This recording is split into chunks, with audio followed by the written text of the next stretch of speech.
बिहार में, अरे मटिया दो, बहुत महत्वपूर्ण चीज़ है, आप लोग नहीं समझेंगे, पर मेरा ख्याल है कि आपको मजा आएगा क्योंकि आपकी उम्र से जुड़ी बातें हैं। चलिए कोई बात नहीं, दुख हो रहा है हमें, 6 महीने फ्री नहीं है, 1 साल चंद्रमा पे गए हुए हैं। नहीं यार तो भाड़ में जाओ, तुम जैसे बहुत देखें। लेटिंग गो आपकी पीढ़ी का बड़ा प्रसिद्ध शब्द है, हमारी पीढ़ी में तो वो नहीं होता था। हम तो उस पीढ़ी के, उस क्षेत्र के लोग हैं। मैं हरियाणा से हूँ, पंजाब का असर हम पे रहा है ठीक ठाक, हिंदी भाषी हम लोग रहे हैं। अंग्रेज़ी हालांकि मैं बोल लेता हूँ, कोई चिंता की बात नहीं है, लेकिन हिंदी ही मेरी आत्मा की भाषा है। तो जब मैंने सोचा कि लेटिंग गो, मैंने टीम से पूछा क्या होता है लेटिंग गो, तो हमारी टीम में कुछ यंग लोग हैं, उन्होंने बताया कि सर ये बहुत महत्वपूर्ण चीज़ है, आप लोग नहीं समझेंगे, हमारी पीढ़ी के लोग समझते हैं इस चीज़ को। लेट गो का मतलब होता है कि छोड़ो, जाने दो। तो मैंने कहा अच्छा, ये तो हमारी पीढ़ी में भी होता था, हम इसके लिए शब्द कुछ और बोलते थे, जैसे मैनू की, तेनू की, छड्डो यार, अरे मटिया दो, अरे भाड़ में जाए, अरे देखा जाएगा, अरे देख लाएंगे। तो हिंदी हो, पंजाबी हो, हरियाणवी हो, बिहार में अरे मटिया दो, तो वहां मटिया दो बोल देते हैं। इसलिए अंग्रेजी भाषा में एक मुहावरा आ जाने से ऐसा थोड़ा है कि भारत के लोग उसके बिना काम चला रहे थे, यह भी काम चल ही रहा था लंबे समय से।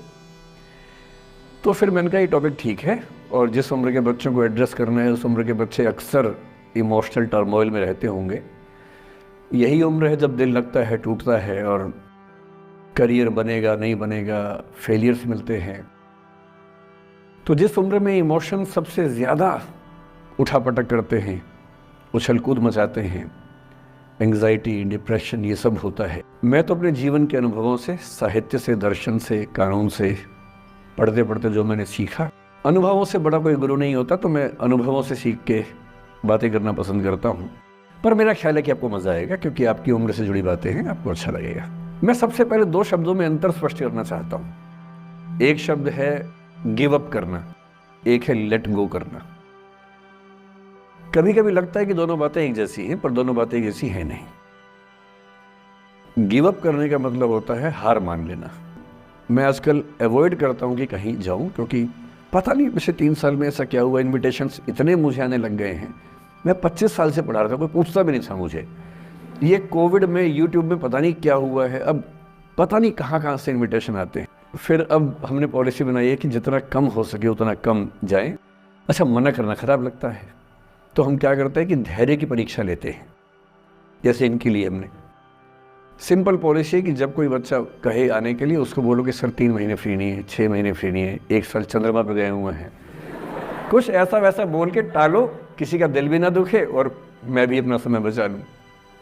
तो हमने इनको बहुत परेशान किया, 3 बार 4, मतलब किया तो मेरी टीम के मेंबर ने, पर मेरे निर्देश पे किया, तो आप उनको मत कुछ कहिएगा, मैंने कहा सर। तो 3 बार 4 बार 5 बार टाला, नहीं हो पाएगा, कोशिश करेंगे, अच्छा देखते हैं, नहीं हो पा रहा है, ऐसे करके। अब इनके सामने 2 ऑप्शंस थे। एक ऑप्शन ये था कि हार मान लेती और अंत में बोलती कि चलिए कोई बात नहीं, दुख हो रहा है हमें। ये होता है गिव अप करना। एक दूसरा चांस भी होता है, दूसरा स्टैंड भी होता है कि कोई चीज़ आप हासिल करना चाह रहे हैं, आपको नहीं मिल रही। मसलन ये मुझे बुलाना चाह रही है, मैं नहीं आ रहा, मैं बिना बात के भाव खा रहा हूँ, नहीं आ रहा हूँ।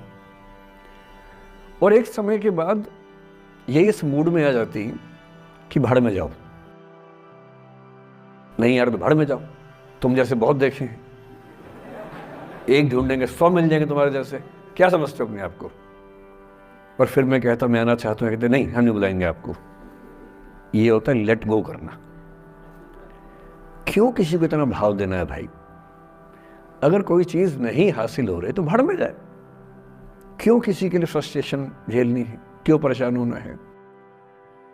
गिव अप करने में और लेट गो करने में इतना ही अंतर है कि आपने हार मान ली या आपने जेल से निकाल दिया, दिमाग से ही निकाल दिया। किसी चीज को दिमाग से निकाल देना लेट गो करना है। किसी चीज के लिए कोशिश करते करते हार मान लेना और उस हार की फ्रस्ट्रेशन के साथ जीना गिव अप करना है।